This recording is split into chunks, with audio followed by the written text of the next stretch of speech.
that he's got an unexpired term, but it's nothing official until there's an appointment made. And Jacob's always said they can stay in position until it is, as long as you're willing to stay in position, it doesn't need to be, a new person doesn't have to be appointed. But he feels like even though he didn't think he should have to go off, that he's already been off officially, although he's been going for 2 years. You see what I'm saying at all? I do. I'm just listening. But does it make any sense to you at all? You guys are ready? Not really. I'm ready. You ready? Yep. All right. Let's go ahead and call this meeting to order. Welcome, everybody. Brooks, Here. Jacobs, Here. Holmberg, Here. Allen, Here. Lund. Here. Approval of minutes. Move to approve. Brooks, Yes. Jacobs, Yes. Holmberg, Yes. Allen, Yes. Lund. Yes. Adoption of agenda. Move to adopt. Brooks, Yes. Jacobs, Yes. Holmberg, Yes. Allen, Yes. Lund. Yes. Moving on to first and second reading of ordinances. An ordinance amending Ordinance 5474 concerning the adopted fiscal year 2019 annual budget and Ordinance 5543 concerning the adopted fiscal year 2020 annual budget for the Community Investment Program. Matthew. Mr. Mayor, members of the City Council, what you have before you is an amendment to kind of straighten up the books for 19. Some of the overspent accounts are being adjusted with underspent accounts in the 19 budget. There is no extra money being requested for 19. We did have a $65,000 increase to the revenue for the lodging tax. There is also a transfer from 19 to 20 for some projects that weren't able to be done in 19, kind of ran out of time. And so, the community survey, PD and fire department vehicle computers, body and dash cameras for PD door readers, and some engineering,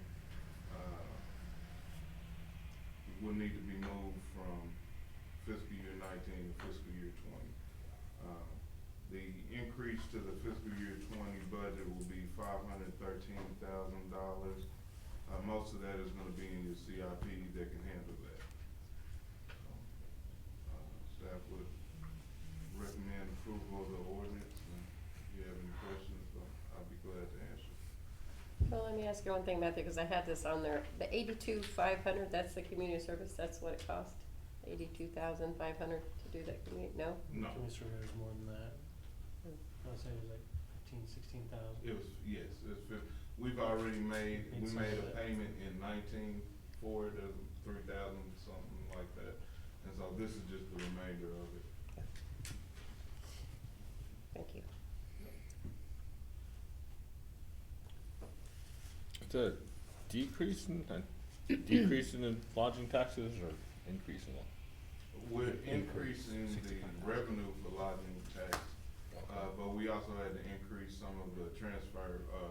We received that money and then we transfer it out from the operating fund to WCVB, so we had to increase some of the expenses as well. Okay, so that's why it's in parentheses then. Oh, no, that's because that's a revenue number, and revenues are, the debit and the revenue is negative compared to a expense account, so. I just showed up in my accounting class. Yeah. I was told hire people like you to handle that. That's an accounting thing. Yeah. Okay. So we haven't done anything with the storm repair box run in Cheatham yet? We're moving some of those to 2020? Still working on it. That's all. It's in the queue to get done.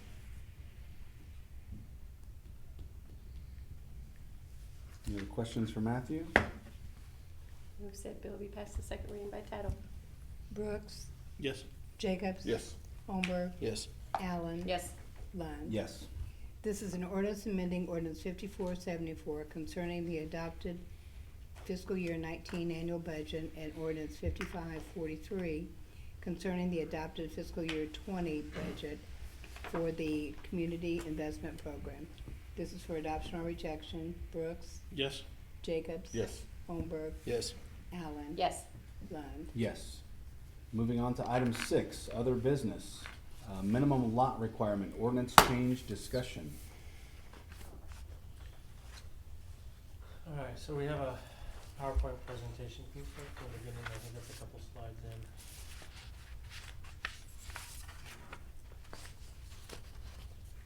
Like halfway through the presentation.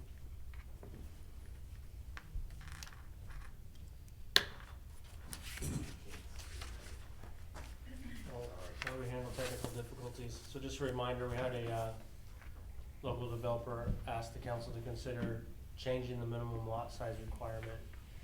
We discussed that at a previous council meeting briefly. There was some interest in continuing to discuss that, and so what staff and I have done is we've gone through and kind of gone through the overall general concerns and maybe some different options for council to consider going forward. We currently do not really have a staff recommendation as far as what to do yet, but so we're gonna talk first about the overall generalities and things to consider as far as impacts and why minimum lot size matters. And then we'll finish up with some options that are available for the council to consider going forward. So just a summary of general considerations here real quick. So parking. Parking is probably one of the major concerns, and I try to give you a couple pictures there of parking being a problem versus parking that's planned for and designed. So on the top picture you'll see there a pretty narrow lane there with cars on both sides. You can kind of see the congestion, the density of the apartments and houses in the background, and those types of things. But when you have a smaller lot size, being able to fit driveway and off-street parking and those types of things becomes much more difficult. There's much more reliance upon street parking for both the residents and visitors. And also increases pressure on need for regional transportation, whether that be buses, Uber, Lyft, taxis, all those types of things.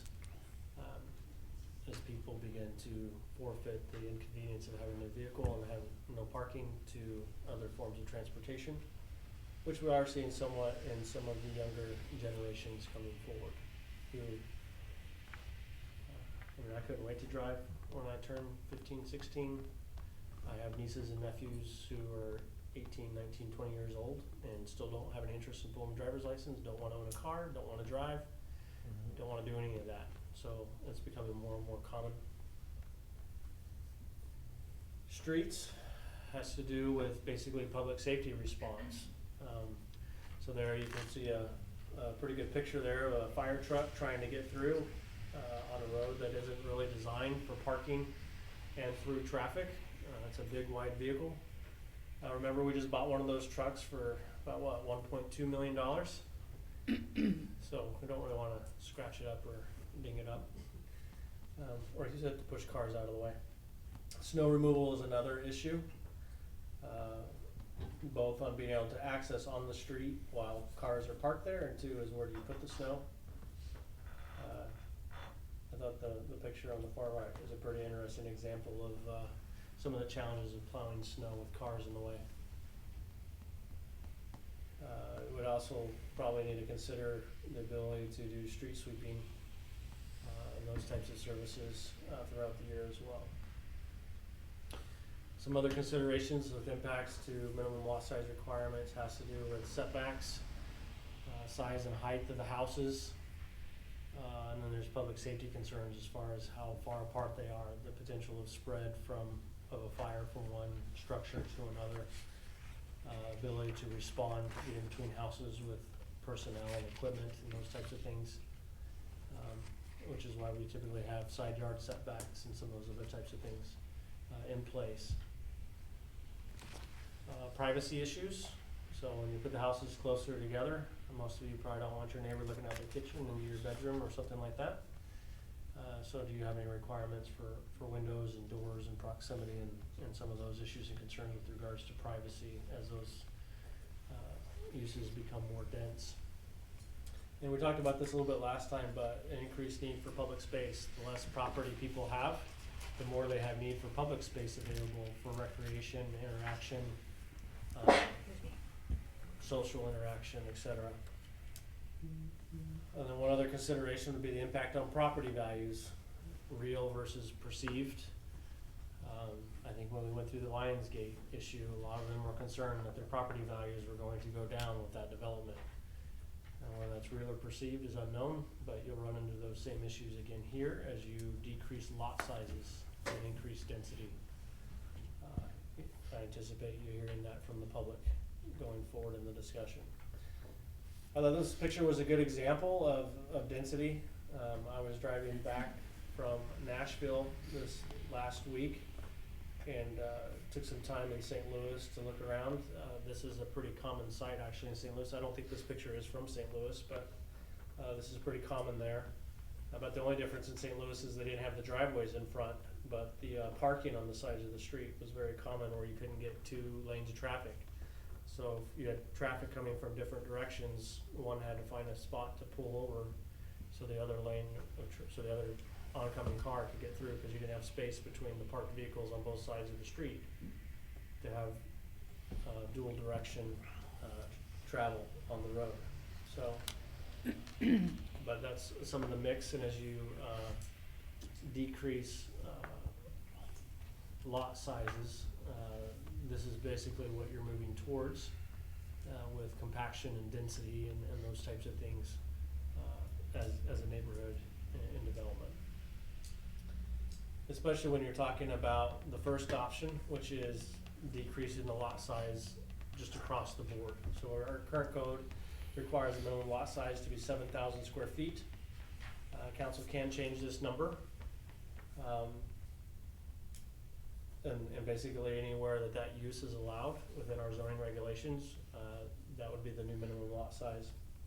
Studies do show, and I think I included a link to one of these studies at the end of the presentation, but studies do show that the developers, for the most part, will build to that minimum lot size requirement. Mainly because they can spread the cost of infrastructure out, that increases their profitability. So the denser, the better for a developer.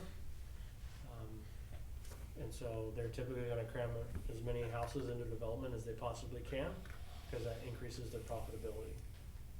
And that is verified by the study that's included at the end. Second option is a new specific zoning designation and location. And this would involve making some changes within our zoning ordinances, creating a new zoning designation. So right now we have an R1, R2, R3, R4. We'd have to come up with a different designation, residential something, that then allows for basically an overlay over other zoning that would allow smaller lot sizes. But in doing that, the council can pick and choose, like you do any other zoning, of where in the community that's appropriate and where it's allowed. This would probably require updating of the comprehensive plan and the zoning map. And this is also going to increase gentrification within the community, which means you're gonna get concentrated pockets of minimum lot sizes, which is gonna concentrate socioeconomics, culture, some would probably even argue race, into specific areas and pockets of your community.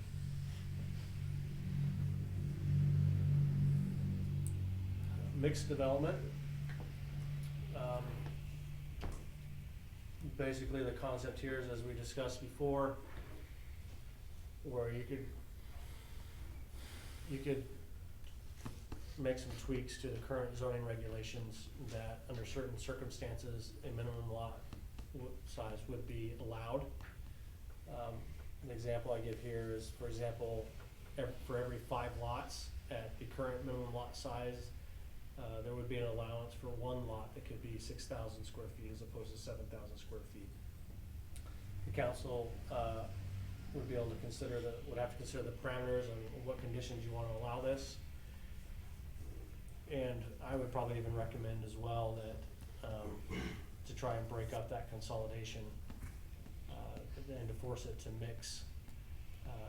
I believe that would help strengthen the neighborhood and the community when it comes to cultural, social, and socioeconomic aspects of the community.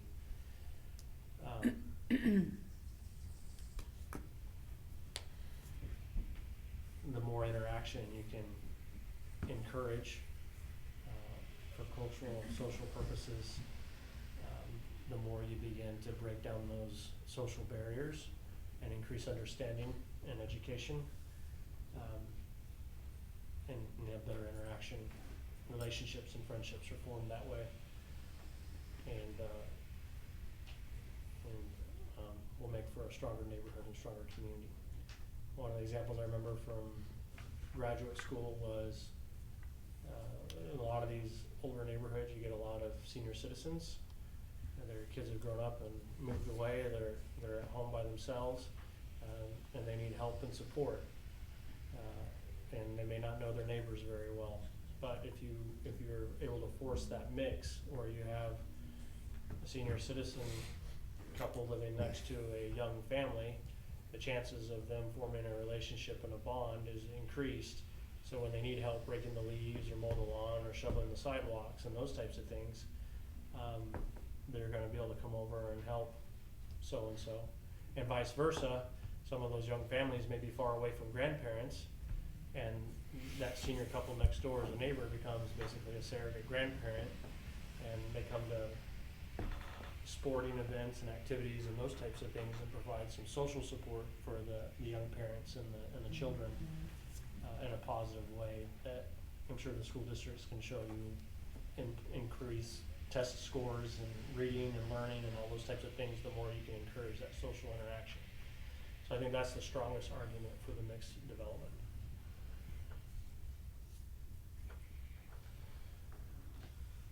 This one's a very complicated one, and I think the jury's still out on how effective this is, but this is an idea that came from back east probably about 10-15 years ago, which is called the land bank. Now there's another concept of a land bank that I don't want you to confuse, but the diagram there on the right kind of gives you an idea of what happens.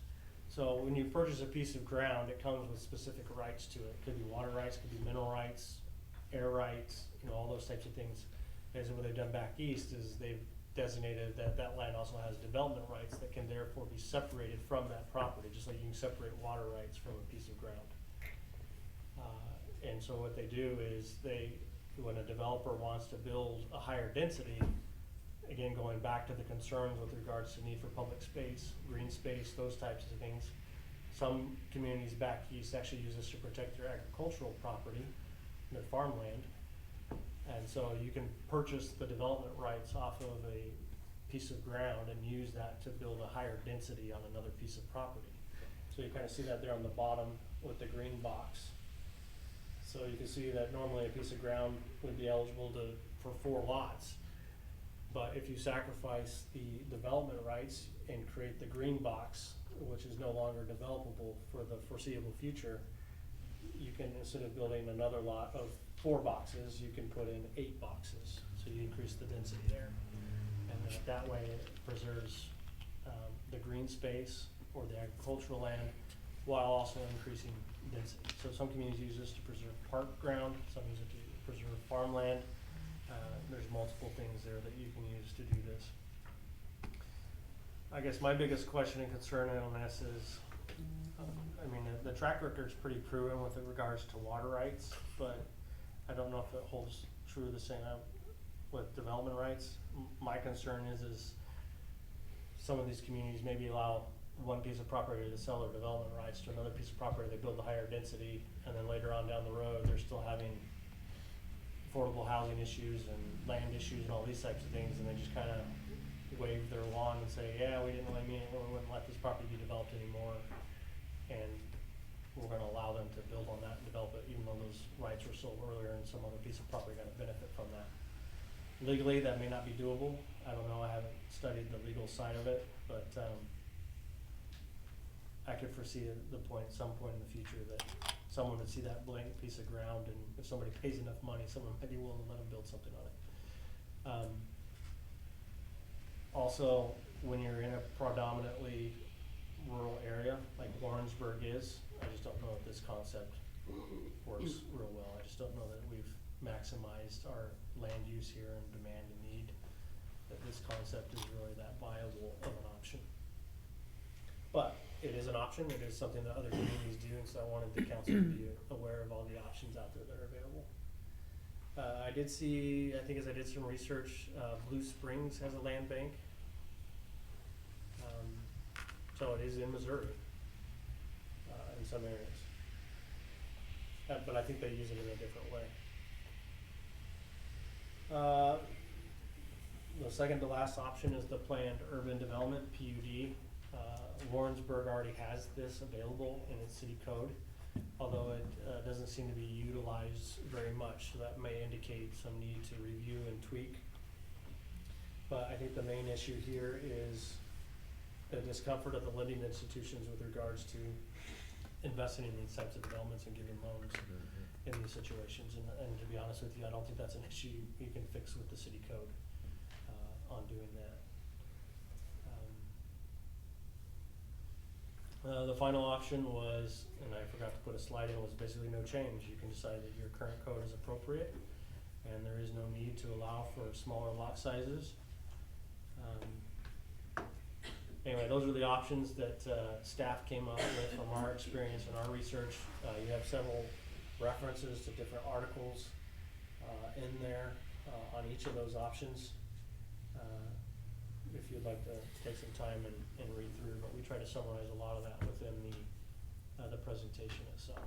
So with that, those are the options and some of the pros and cons. I guess staff would be interested in hearing council's conversation and direction on what you would like to do. One of the reasons why the gentleman that brought it up doesn't want to do the PUD, it's too costly for him to make this like Savannah Commons, this particular area that he wants to build in.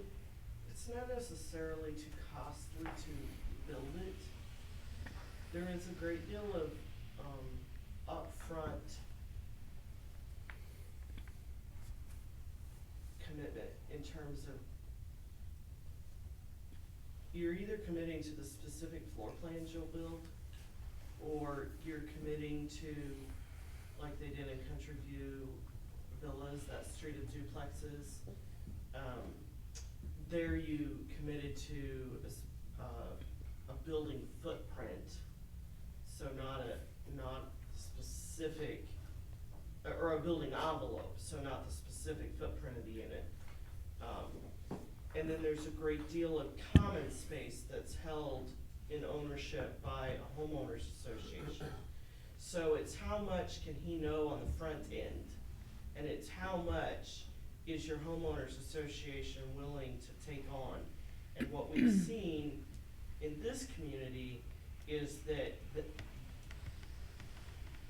and I suspect it's because of the tremendous turnover we see in the military and the university, is the people who were great with that on the front end, but 5 years in, it's turned over a lot, and they're not great with it. And they don't want to have all that open space in a common in common areas, and owned by homeowners association has all these responsibilities. I think, I don't know for sure, but Country View in Savannah Commons has been pretty positive, hasn't it? I haven't heard anything. I mean, the pool's there, the snow removal's there. It's I mean, I think it's positive for certain groups, you know, for like senior citizens, stuff like that.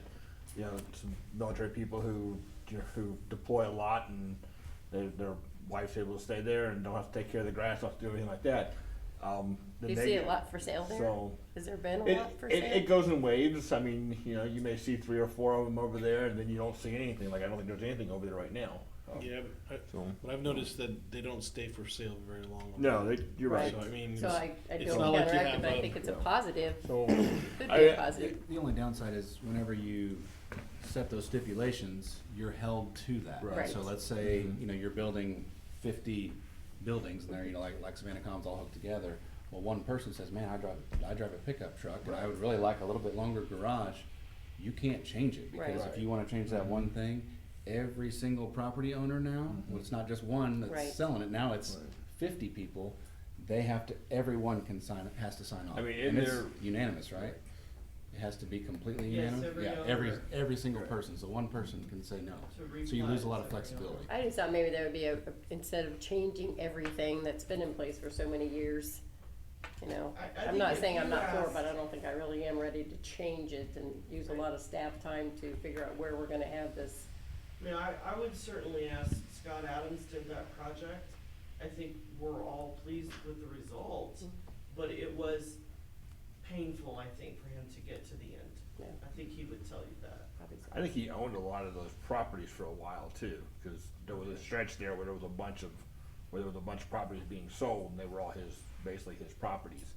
Oh, I mean, I know what some people have an issue with HOAs is that if the developer owns, and usually in the beginning, the developer owns the huge percentage of it and has control, and as he sells out, he gets down. Well, some of the developers will, if you have a lot of common areas, stuff like that they maintain control of, they can maintain 51%, so the developer never loses control of the HOA.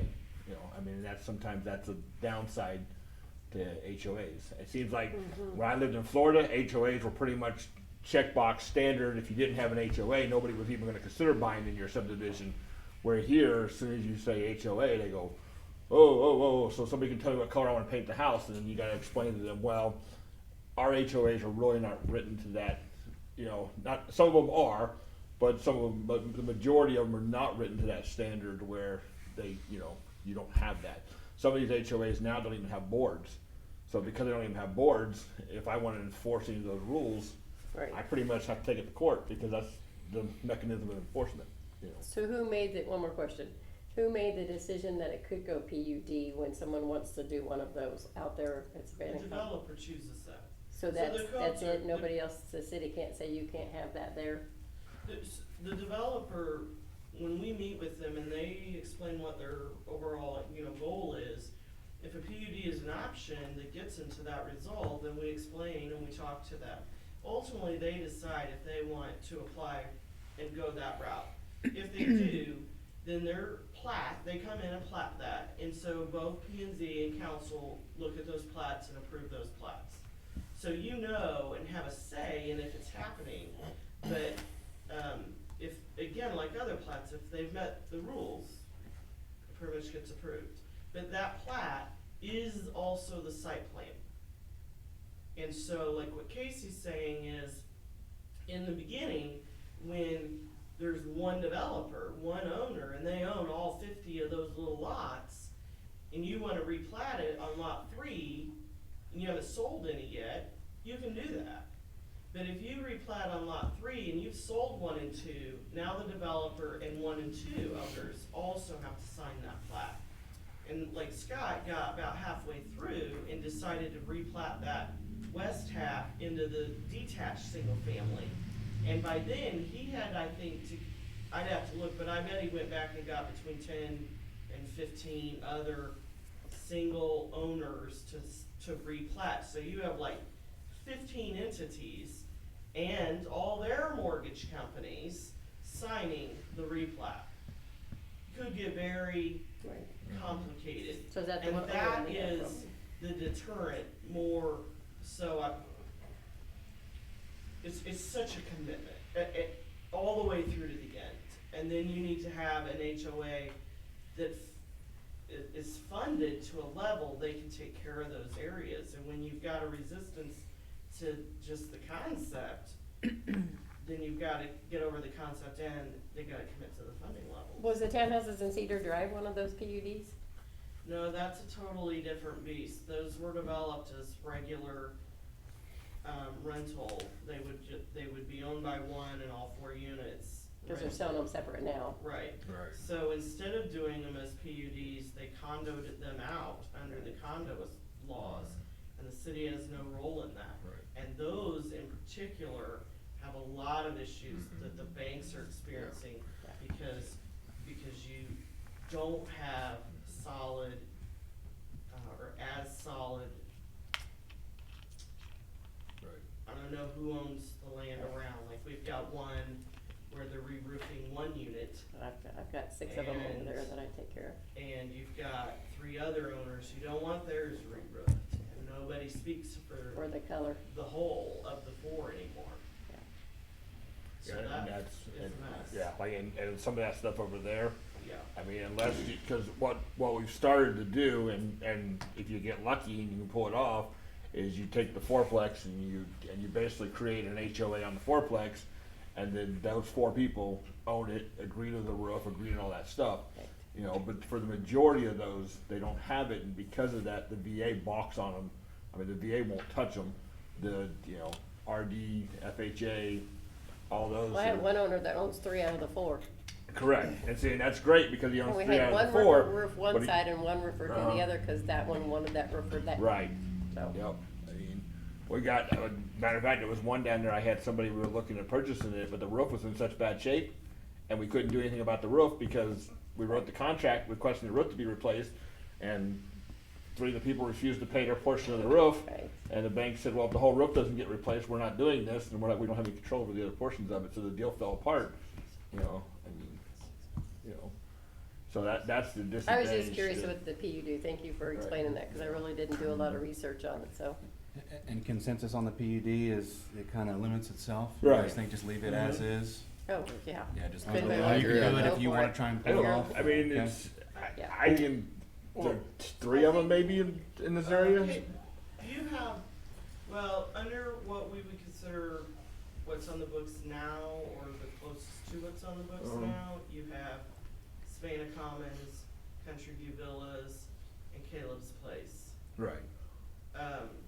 You have other PUD and PDs that through the 80s, that are very similar, but were a separate code that was completely replaced by what you have now. So, some of that though is, I mean, it's still in place and it still is true and holds for those lots. But you wouldn't have any new ones developed like that, and primarily the one I'm thinking of is, Silverthorne along, Deer Run, the north end of Deer Run, Deer Run and Mitchell, yeah. Caleb's place is pretty poor. I mean, I Oh, yeah. don't mind Caleb's place, but there's no place to park. You Mhm. don't have any off-street Right. parking. Yeah. You have enough for one car. To your point, on the PDU, I like them, I'm a owner in Savannah Commons, et cetera, and we interviewed Scott and we built it, so they can work, and I don't think they have any other issues more complex than any other neighborhood, so I like it, it's on the books, makes sense. Yeah, I think, and I don't hold out that, I mean, I think there are developers who would choose that route. They want that level of control. They don't see it as a restriction that I have to know everything on the front end. They want that on the front end. So I wouldn't take it off the books. No, and I wouldn't That's either, what I don't want it. We're saying leave it alone, Right. leave it as Right. is. Yeah. Land bank, what'd you guys think of that Uh, idea, not for our that's- community consensus? That scares Okay. a little daylights out of me, to be honest with you. Alright, so no land bank. Yeah. What'd y'all think of the mixed development, so kind of for every X number of lots, you can fit in a small one? That might be beneficial for the development we're talking about with Mr. Colson. It may, I think he had in those difficult areas where the land lays a little weird, or you've gotta tuck something in, Mhm. having that option to throw in, a couple smaller lots might be good flexibility for the builder, but still not give up the integrity of the neighborhood, which, To cut that one to the check, that's the only one I'm actually interested in, okay, Or leaving it alone. okay. Well, I'm That's not kinda where I- interested in leaving it alone, I would like to see the mix. What do you guys think? I think the mixed development is a possibility. I also think that the idea of making a separate, distinct Zoning district? zoning district could also make sense. I just personally don't wanna just change the lot sizes and the setbacks.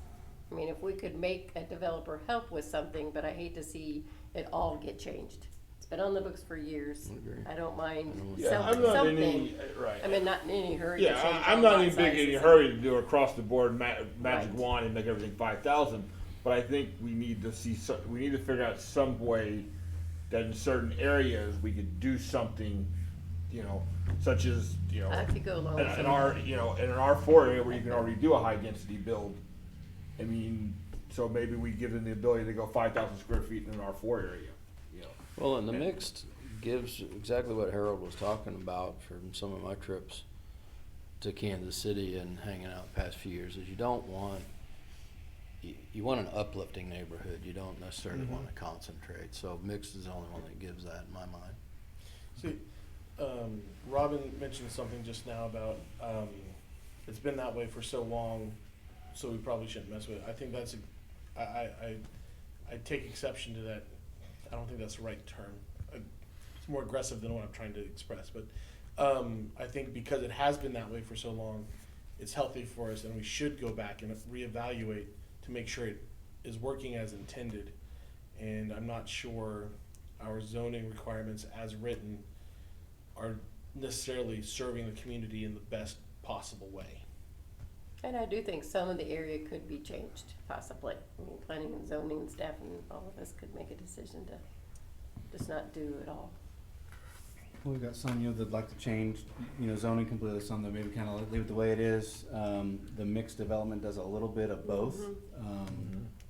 Is there Is that a consensus possibility? that this is something we could at least Okay. pilot with the mixed development, something we could all kind of agree on? I don't know exactly what the rules and square footage, but something to where you mix in a small lot for every handful of lots, see where it goes, and then talk about maybe a new, you know, lowering another, or creating another district. So, I think we got these references, this PowerPoint today, right? Or- Yeah, I sent it out to you today. I would like some additional time to go and actually read some of these, so I feel a little bit more confident before moving forward. But I mean, I think it's worth investing the time to do the studying on at least our parts, to have a better sense of what each one, the pros and cons of each. I mean, I do appreciate what you have given us. I think it is probably a very good overview, but I haven't had time to go back and read any of the references yet, and I think it would probably be enlightening if I did. But if you think that we need to do something. Right, I do Yeah, think so action is the just. mixed We're not gonna development take action tonight. would maybe Yeah. accomplish Right. that, and they could kind of hit the ground Yeah. running, and then we could do more research Yeah, on okay. the new zoning district, because I think the mixed development might be what Brian is looking for. Or at least hopefully. Well, and even For when ne- it or might, maybe to talk, might get him running, and then we can talk about Right. a more broad-based, a little more, Yeah. because that one's gonna be a little trickier. Mhm. what about the land, Casey, council that we approved last meeting? I mean, I'm not the owner of who's gonna buy that land over there off of Mitchell or DD Highway and stuff, but that could be a mixture if somebody bought it, if we changed some zoning. Remember, I wanted it all single family. Oh, yeah. Yep. So I mean, that's land that's undevelopable for business, Right. but whoever bought that could maybe come to council if it ever did come to that, where we could make it mixed. Is that one? Well, right now, so it went R3, Mhm. and so right now they could build, I mean, there's nothing preventing them right now from building a mix of Mix. Right. single-family houses or duplexes or single-family duplexes and fourplexes, apartments. But if we But change they the would be- setbacks eventually, they could, But they would still be limited right now Mhm. to that 7,000 number. So until this change took place, you could have a mix of, housing types, right? but you would probably not have a mix that yielded the socioeconomic changes he's talking about that come with lot size. You're not gonna see 7,000, 7,000, 7,000, 6,000. You might see 7,000, 7,000, 7,000, 8,500 for a duplex, 14,000 for a fourplex. And so, So, I mean, but right this second, the way our ordinance is written is if I wanted to, I could go buy, I'll just throw a street out off the top of my head, Jefferson Street. I could go buy 10 houses on Jefferson Street, tear all 10 of those down, and build to a 5,000 square foot because all those were probably plotted prior to 1958. right now you have the nonetheless, a single family home can be built Right. on a lot that has at least 5,000 square feet if it existed prior to a certain date. Correct. In the 70s, Right. yes. Is it seven? Oh, God, that was 58. So you 70s. do have the nonetheless rule of 5,000, which would come into play in many parts of The older neighborhoods. the older Right. neighborhoods that were platted prior to 1960-ish. Right. But they're utilizing current infrastructure and don't need to change anything as far as streets and Yeah. all that. Well, Those they stay still the have- same, they're just trying to put Well, something they're, back. I mean, yeah, I mean, they're using existing, for the most part, existing streets and sewers and water. They do run into, Curbs, gutters, sidewalks. there can be curb gutter side, a lot of right of way, especially on the west side that you see, like Jefferson you're picturing has that, but picture West Market, it doesn't. West Market and Mulberry, it doesn't have that. You'd have to put those in as the developer. And then you've also got, many of them would have a conflict they've gotta resolve, and there's ways they do it, but you've gotta look at garage off the parking. Is the garage coming off the alley? Home designs usually come off the front with a driveway and a garage now. So parking, even on the nonetheless, you can build a 5,000 square foot. Parking is a thing they think about harder than on a 7,000 square foot lot in a brand new subdivision. It takes more effort. Alright, so this is gonna be an odd question, or at least to me it's an odd question. Is there such a thing as a professional level Sim City that we could toy with? That sounds ridiculous, but I mean, we're dealing with basically numbers. And we have averages for numbers of cars per household. Like, so is there anything like that where we can actually say, okay, well, create a theoretical development, size it properly, put it in at different lot sizes and see what the traffic looks like? I mean, it's, But I don't think it's a silly question, because someone today said, why don't you go to another community and see how they're doing things? And so no one's doing something like this here, we're gonna be first person that's gonna start No, changing. We've Nixon looked and at, things. some of your links are from. Okay, so I didn't get a chance to look at all the links, so Yeah. that's kind of, that's, There's not a professional level SimCity that I'm aware of. There are traffic engineers you can hire to model traffic, yes. And they're gonna feed it in as how many units, how many bedrooms are in those units. Here's how many cars are gonna come out the entrance exit to that subdivision.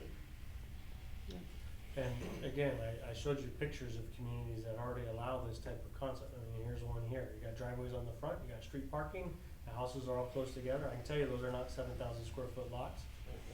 You also have, part of the traffic issue is dealt with other regulations that you have. You have thresholds for traffic studies to be triggered and potentially off-site traffic improvements. If you had a level of density Yeah, that generated that type of off-development impact, you have regulations that would trigger that. Now, whether you have those at the level that you want them is potentially a different question, but that is there. It's 100.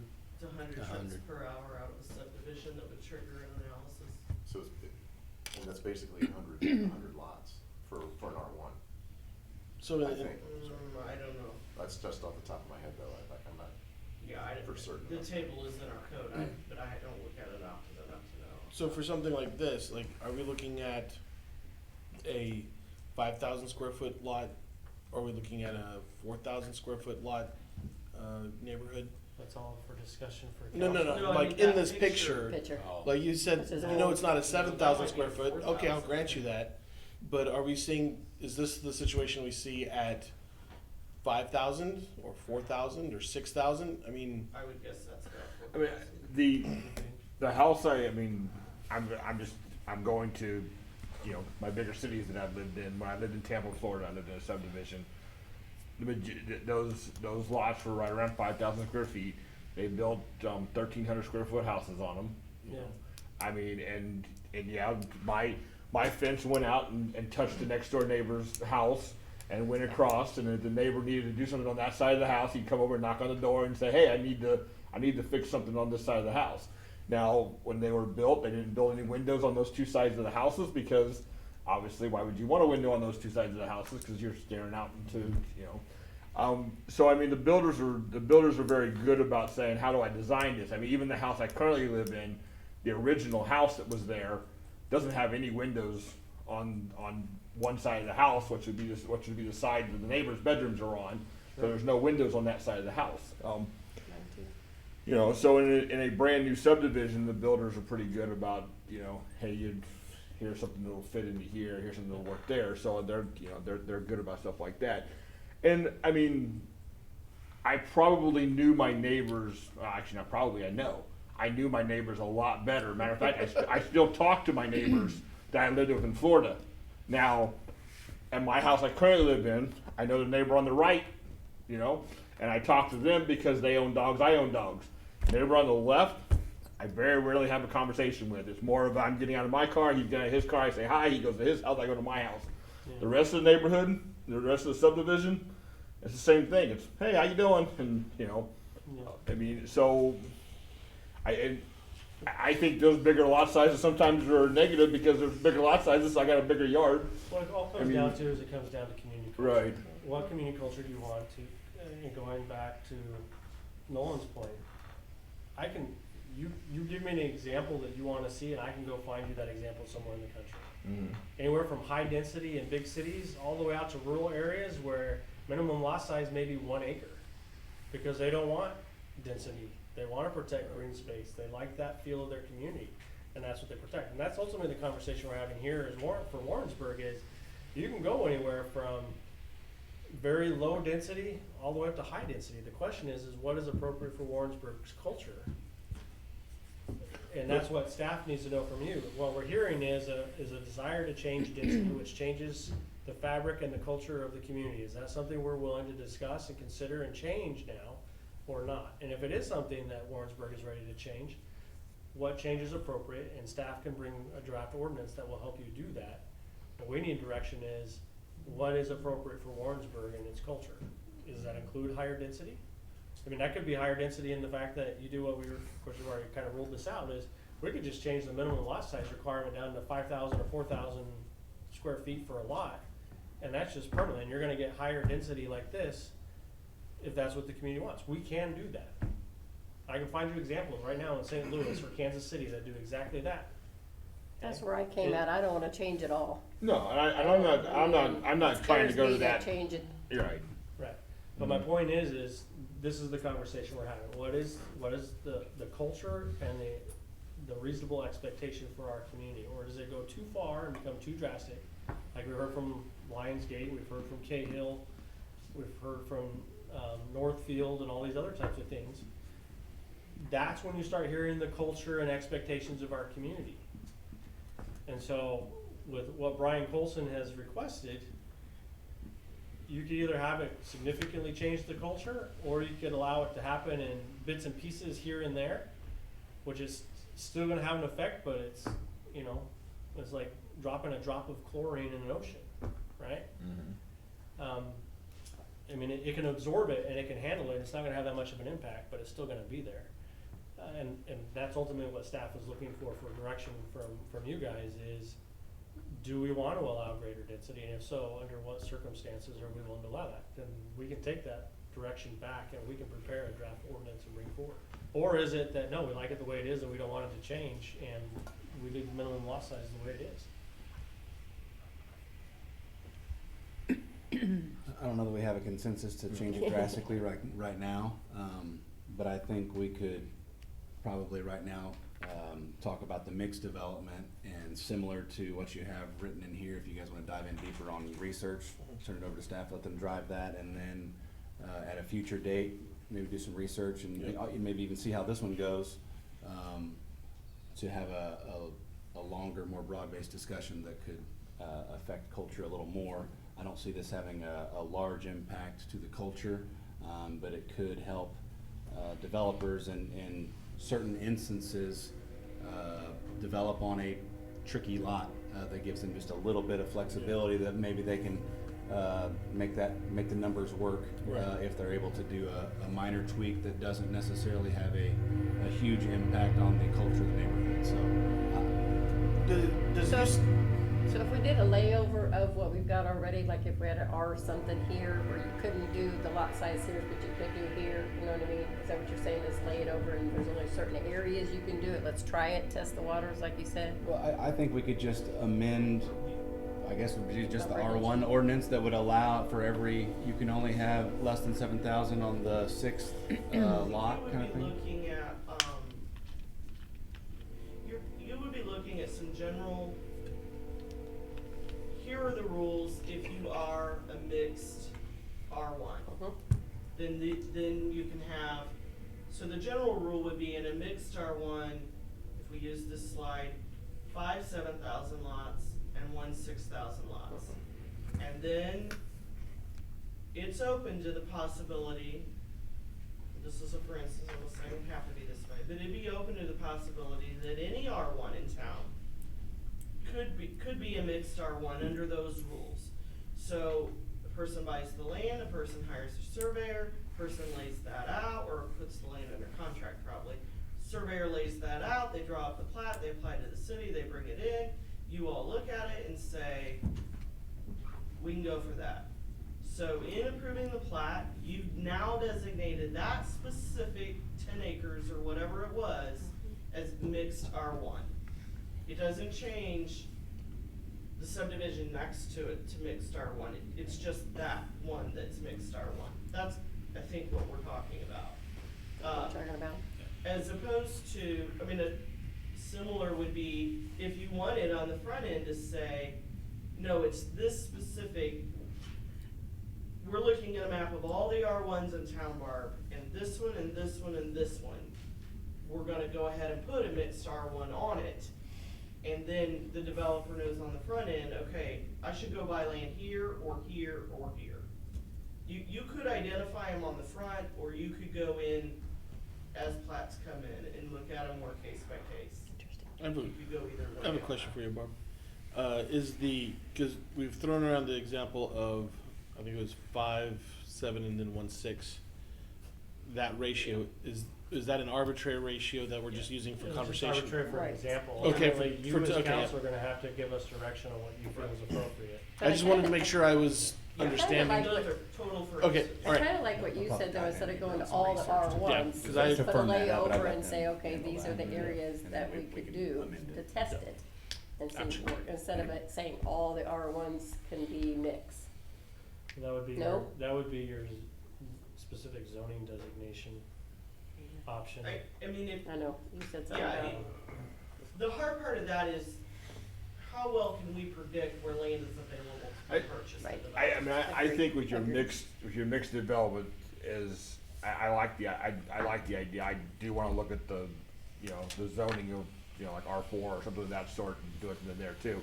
But I think people are going to, cause if you say, okay, all these are over here are 7,000, these 5 lots are 7,000, this one lot is 5,000, and now you go to build that house on that 5,000 square foot lot with our current setbacks, current everything, that house suddenly shrinks up. So people are not going to notice the size of that lot. People are gonna go 2,000, 2,000, 2,000, 2,000, 2,000 square feet houses, 1,100, why is this house in this subdivision? They're gonna notice that more than they're gonna notice the lot size. I can guarantee you, if I put somebody on the street and said, start driving and identify all the 7,000 square foot lots and the 5,000 square foot lots, 90% of the people wouldn't be able to do it. It'll probably be noticeable in the neighborhood, but again, if you force that mix, it'll be something that Right, people it is. become accustomed to. Because what you run into is, the 7,000 square foot lot is probably gonna have a $250,000 home on it. Correct. The 6,000 square foot lot is going to have $175,000 home on it. So what you're gonna have is, you're gonna have someone who probably has an annual salary of $60,000 a year, living next to someone who has an annual salary of $90,000. Correct. And that's, again, is where you're forcing that social economic mix. Because what we've done traditionally in the United States is gentrification. We build a whole bunch of lots here at 6,000, we stack them up side by side, so you get a whole group of people at $60,000 a year living in that area, and they're basically segregated away from everyone that makes 90,000 a year, segregated from everyone that makes 100,000 a year, segregated from everyone that makes $1 Yeah. million a year. Well, we got there's- primary examples of that in Right. Warrensburg, I mean. And that's been, and so this is a total change in philosophy, right? Which I think is an appropriate discussion to have, but understand, again, you're changing the cultural fabric of your community. And yes, there will be probably some pushback at the beginning, but is that a change that should happen that could, in the long term, result in a better, stronger community? Well, they're gonna know when they buy it too, we're all relatives except for one, knowing that you're buying this 1,100, you know you make this much, but you'd love to live in this neighborhood and, you know, I'm a Correct. grandparent now and I don't wanna have a bunch of log care and all that stuff too, so. I remember when I was in Cahill, people were upset because everyone out in Cahill pretty much had a basement underneath, and they were supposedly promised that there would never be a slab house in the neighborhood. And then the developers started building slab houses without basements, and the neighbors got upset. Mm-hmm. You know, all these houses are supposed to have basements, and they're not supposed to be slab houses, it's Mhm. decreasing the property value. Mhm. But again, what you're doing is you're forcing that social economic mix in a neighborhood, which I think is healthy.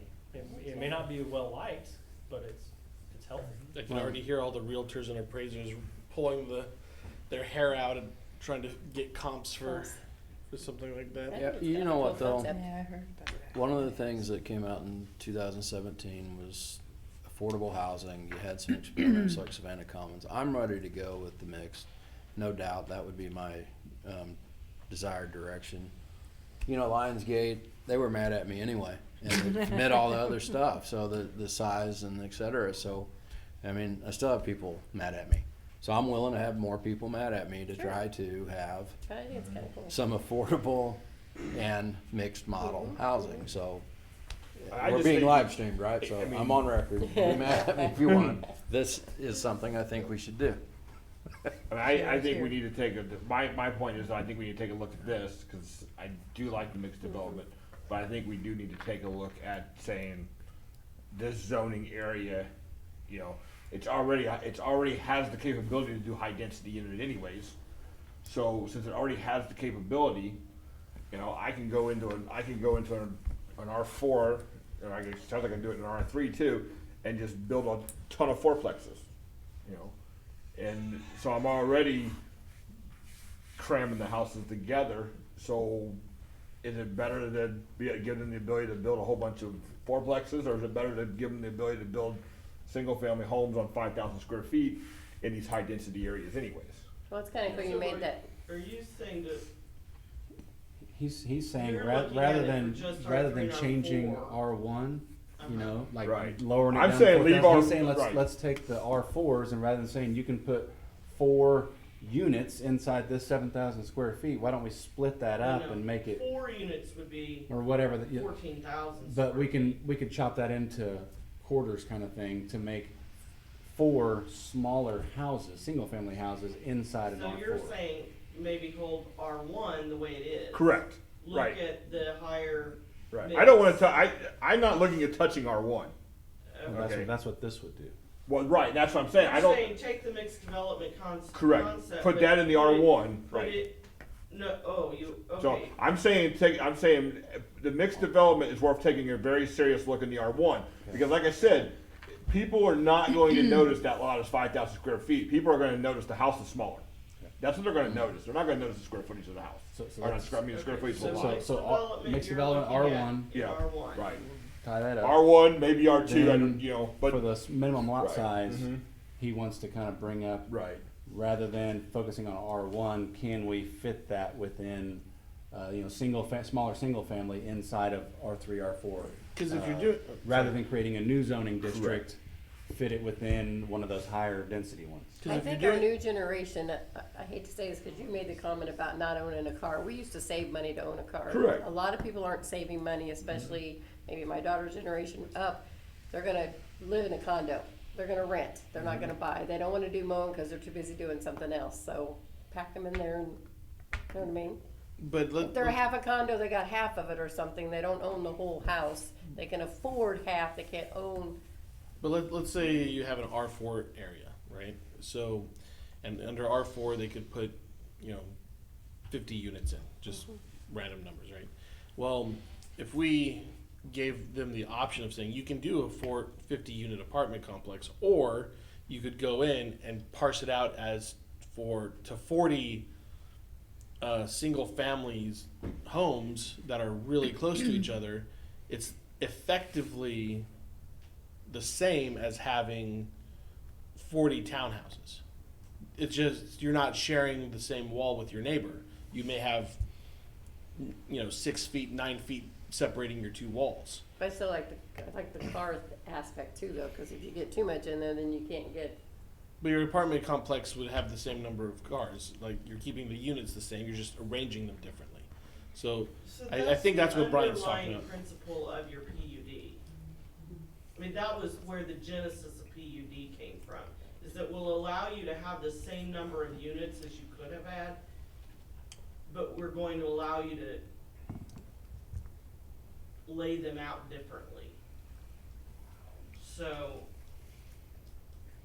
there's looks like there's different ways that we can have, so right now, we're all in favor of mixed development, and we would encourage staff to kind of take that and run with it for now, and then bring it back as soon as possible, and, maybe we can talk about moving it forward, and then, sounds like a bigger discussion on do we create another zoning district, do we try to fit smaller lot size inside of one of those higher density types of things, and it sounds like there might be some interesting ways to look at that would need to be, run by, Discussed.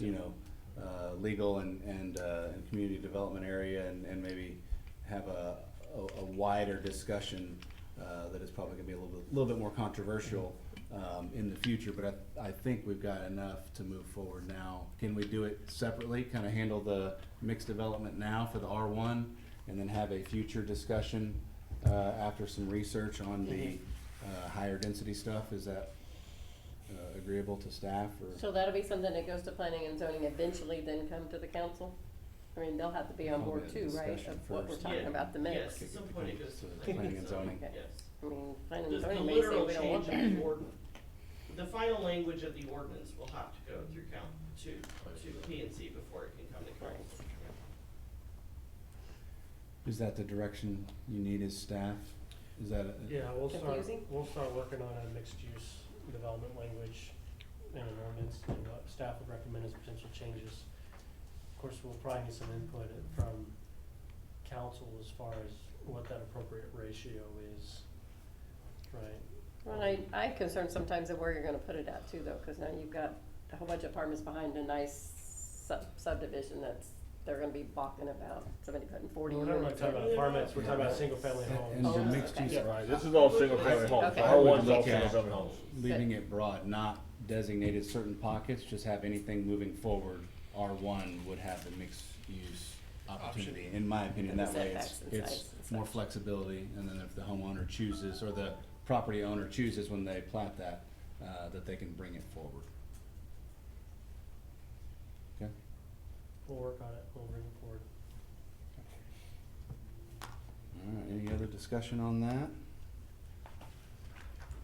All right, appearances to council not listed on the agenda. Did anybody here wish to bring anything forward and speak? Nobody signed up? Nobody's waving their arm frantically? Got some young kids out there. All right. And we don't have any mayoral appointments tonight? Any miscellaneous matters by the mayor and or city council? I think I've done enough talking. I'm just curious, why are you guys here? Like in the back row? Like, are you just really interested in this kind of stuff, or You were made to come. are you here for a They're class? in a or- Warrensburg What? government class, right? My faith in humanity has been restored. That's what I thought. They get their credits for showing up here. All right, city manager report. Not a whole lot to report, other than the fact that I've been out of the office a lot for the last few weeks. I thought we had a very successful trip to Chicago, had some very valuable conversations. Had a lot of people coming to our booth that were already interested in Warrensburg and wanted data and information, so I thought we had some very productive conversations. We're following up with Retail Coach on some of those conversations we've had, as well as getting ready for the ICSC conference in Texas in January, which is right around the corner. Also had a very good went to Nashville with the city manager conference. A lot of things we're struggling with, a lot of other communities are struggling with as well. I did sit in on a presentation with regards to opportunity zones, and I would say that we probably know as much, if not more, than most others. I think we probably could have sat on the panel and helped other communities better than what was there. But so I think we're doing a lot of things the right way and figuring things out and moving forward in a very positive way. And as far as one of the other big challenges we're having right now is sustainability within our staff as far as hiring as people retire. We've gone through quite a few retirements. I think we're almost out of the woods on that one here, probably within the next year or two. I think we'll have successfully gotten through that. So I think we're doing well in that regard as well. So I'm looking forward to be back in the office, getting caught up on some emails and some phone calls and meetings and those types of things. But overall, it was a very productive couple of weeks. Matthew, what's going on with finance? I have included a quarterly report. It was listed in the Director of Finance report, but I laid everybody a hard copy out. Really not much to report on there. The fiscal year 19 looked to be a pretty solid year. Revenues came in higher than we expected. Expenses are down. And it looks like we did a very good job as a staff and everybody. This is also Matthew's last council meeting with us, so I do want to publicly thank him for the job he's done. Warrensburg is in excellent financial shape. A lot of that is due to his expertise and diligence, and Columbia's pretty lucky to have him.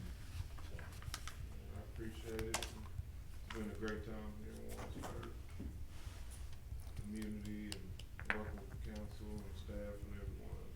Anybody right behind him yet? Hired? We have the position out. We close that next week to review candidates for that position. Well, we're gonna miss you and we Yes. wish you well, so Thank you. Columbia's very lucky. Yeah, miss you guys as well. Barb? I have nothing additional. Slim? Here's the weather's gonna play trick or treat with us in a few days. Public Works, as far as we're taking care of the roads, not really concerned because the ground temperature is up there, but significant fact trees haven't lost their leaves. We get icing, snow type situation, we could have a lot of tree limbs down, so be aware. Here? Marcy? I would like to thank the council and city administration for allowing me the opportunity to come and do the ICSC in Chicago. It was an incredible opportunity. I learned a lot, and I'm very grateful. And Marcy's awesome at hooking people in and telling Warrensburg stories, so good job. Got to see that. Danielle? Suzanne? Jill? We have Halloween this week. Hopefully we won't be forced to make a decision whether to cancel that or not. And I think I shared with the council that make sure. Cancel it. It's Missouri. If it snows, it snows. This is Halloween. You're not keeping me from my Kit Kats, all right? This is not Florida. I know. We had applied for the trim grant for the Missouri Department of Conservation. We did not receive that grant. With that money, we were going to replace all the trees on Pine Street. So we are putting that on hold, and deciding if we want to fundraise that money on our own or reapply for the grant next fall. So don't expect to see trees going in on Pine Street this fall. It will be So are you considering pulling out all the trees that are currently there and replacing with a different species, or? Yeah, there's only one tree left out there. There's only one tree left. Well, Yep. maybe- But there's Not not- Holden, that's That's Holden. Holden. Oh, okay, all right. I thought you were referring to all of the, okay. Well, there used to be three and I saw last week. One down, so there's a lot. Maybe light bulbs instead of trees. He's a survivor. Yeah. Keep it up. Well, he has a grate around him, so we're hoping that's the solution, because he seems to be thriving with the tree grate around, right outside of Heroes, if anybody's wondering. That's the plan, is to put tree grates around all of them, replace all the trees, so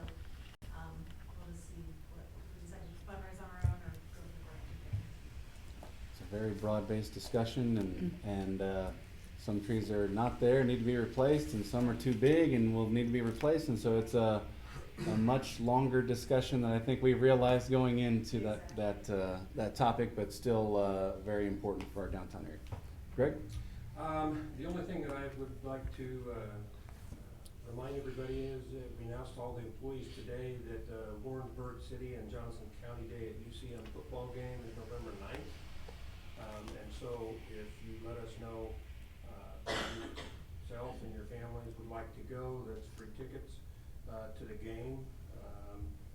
Again, the Mules are 8-0 for the season that doesn't come along very often. Those are to be celebrated, so it's looking like that game could be shaping up to be quite a game. So with that comes, we also need to have those that would represent the city at halftime. So I just want to remind the council of that. Be sure and let us know what tickets that you would like by November 6th, Wednesday, and we'll get them. We held a promotional testing at Station 2. We invited 4 people in to help us with that, 2 captains and 2 assistant chiefs. And Rusty Bond came out as our top candidate, and he will be promoted as of the 5th. He will begin as captain. We still have to replace a battalion chief, and at that time we will hope to hire 2 firefighters to replace the 2 positions that have been promoted. Andrew? Anything else? Nope. Nope. Anybody? Sounds like to me. Anything else for the good of the cause? No closed session? No need for closed session? All right. Well, thanks for coming, everybody. We'll call it adjourned. Sign a couple of places. We got a little ways, but I think the rest of it's gonna be a little bit later. Source of information But we, or ratios. they got some direction, and so, I think we're getting there. Just that one? Oh, wait, it's on this one too? Ratio, less likely to And then happen you'll as do well. that.